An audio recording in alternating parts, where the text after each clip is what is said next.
I'm going to teach you how to build your personal finance foundation in your 20s. And if you're new to this channel, my name is Justin You're Wrong. Typically, I talk a lot about real estate investing, but also about personal finance like this video or this audio podcast.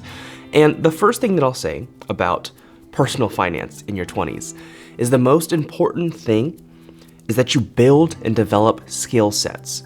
As far as what skill sets to develop, it doesn't really matter, because as you build a skill set, whether you start to build sales or you get some marketing experience or accounting experience, whatever experience that you gain, it can always be used down the road, even if it's something that you don't want to do.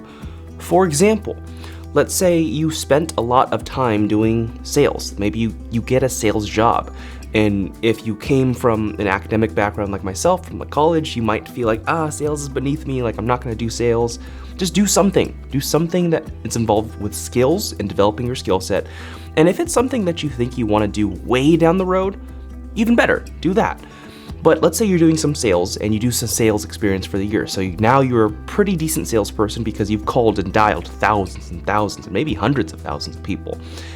If that's the case, and you earned a lot of money doing so, even if you wanted to change whatever industry you're in or do whatever it is later, and maybe your next business venture fails or something bad happens and you have to revert back and find a way to make money for yourself or for your family, for whatever it is, you always have a skill set to go back to.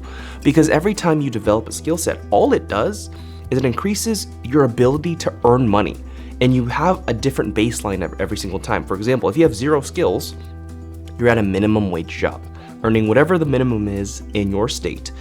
Now, if you learn the skill set of sales, and let's say you were doing a job where you're making $100,000 a year, you know that you can always go back to that job or a job like that and earn $100,000 a year if you ever need it. Because maybe you are trying to do something else on the side. Maybe you're trying to build up your side hustle to become that, for that thing to be your main hustle.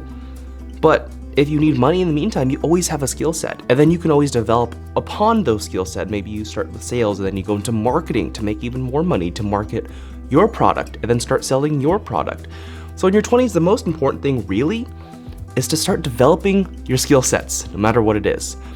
Second thing is, and this is huge to me, and this is actually a very controversial thing because a lot of business gurus out there, they disagree with this, but I think you should have the ability to live below your means. At least understand and learn how to do it and actually do it and get that experience. Because in my opinion, even if your thought in your head is, no, I'm just gonna out-earn whatever my living expenses are, I'm just gonna out-earn it by a lot, and so I never have to worry about living below my means. Yeah, I agree with that. That'll work. However, to minimize the chance of your failure and minimize the chance of you not having food on the table, you have to learn how to live really cheap, because all it does is it lowers that baseline of where you have to be. So for example, if you're at a W-2 job right now and you're earning $3,000 a month, so $36,000 a year, and you learn to live off of $1,000 a month, technically in America, a lot of times that can be pretty cheap, and you might have to, whether you get roommates or something, or live with parents, or live with a friend, like whatever it is, you can learn to live for really cheap. Because as you grow your income, let's say you're making $36,000 a year, $3,000 every single month, you learn to live off of $1,000 a month. As you grow your income, let's say you start earning $10,000 a month. Don't just boost up your living expenses, learn to still manage that and maintain your living expenses until you feel comfortable enough to say, okay, look, I've done this for a really long time. I've made this kind of money for a long time. And if you want, you can choose to up your living expenses and do all that stuff. But unless you learn how to live way below your means, you're always gonna feel this struggle of, I'm gonna have to keep working even harder just to live. And it's a sucky feeling. And I know, because personally, I've experienced times in my life where I've had lifestyle creep. At the very beginning, not earning very much, or maybe I was, and I was just saving really, really hard for my very first goal of, buying that first house. As I was doing that, I was super frugal.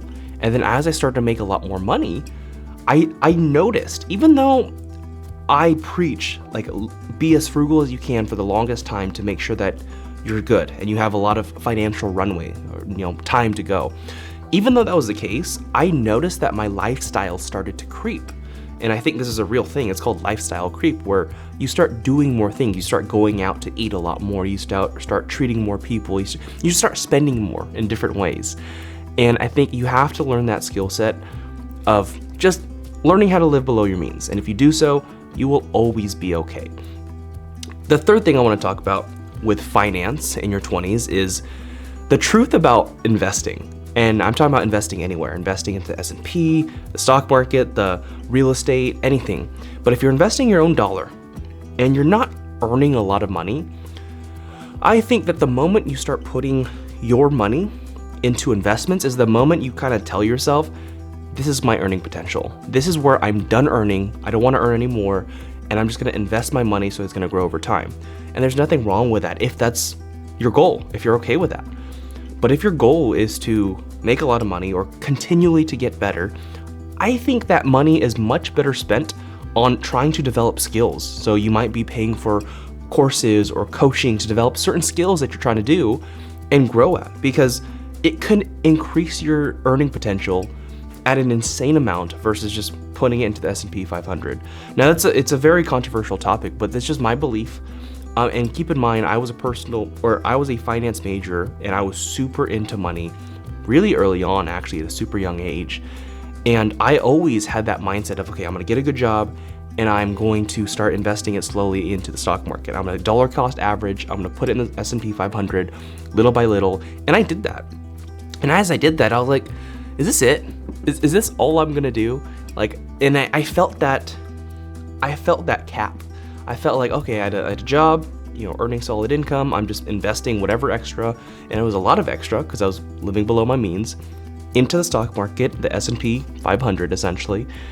And it felt capped. I felt like I stopped my earning, and I wanted to continually learn more and more and more. And this is really an individual kind of thing too. So figure out what works best for you. But that's just my opinion, is investing little bits of money won't really do much. Even if you go over the course of the 50 years, the 30 years, you might have a few million in the bank, but could that have been better spent developing skills so that you can earn a lot more or just have a lot more money way down the road? I don't know. It depends on what you're willing to do and what you're willing to commit to. And the fourth thing, the last thing, is I highly encourage you to avoid bad debt. This is like consumer debt, credit card debt. And in my opinion, not all credit card debt is seen equally, in my opinion. Because what if you're using your credit card debt to try to launch your business? Yeah, it's risky, and I've done it, and I've seen losses too. Don't get me wrong, I've seen times in my life where I've had a lot of cash in the bank, and then you start to slowly see it creep down, and then you start using credit card debt to get out of tight holes, and then now you're in a bigger hole. I've seen this. It's happened to me. So there's nothing inherently wrong with maybe using credit cards for your business, but you have to have the risk tolerance to do so. You have to be willing to take that risk. But in terms of using credit cards for straight, real consumer debt, like buying shirts, shoes, fancy stuff, fancy dinners, all that stuff, avoid that. You're gonna want to avoid that, because I mean it. I really mean this when I say it. Money can dry up super fast as an entrepreneur, as a business owner, and you have to be super careful. So every dollar does matter. Even if I understand, you want to be in an abundance mindset that money will come. Yeah, it'll come if you put in the work and you do the time. But a lot of times, if you're putting in all that work for the long-term goal, and you're really, really putting it for the long goal, oftentimes you probably won't be making that much money at the very beginning. And so you have to hold on to everything you can. You have to protect yourself. I'm a big advocate of going for it and taking that jump and taking that leap. But at the same time, you have to find ways to mitigate your risk. And the ways to mitigate your risk, in this case, personal finance, is live below your means, put your money towards skills, don't get into consumer debt, and what else? Oh, don't just start investing in everything. So that's my opinion on personal finance in your 20s, and if you follow these things, you will be so much better off I can promise you. And if you like this video and you actually want to talk more about real estate investing, if you want to learn how to grow your real estate investing business, I want you to click on the link in the description below and you can actually get a free strategy session. Peace.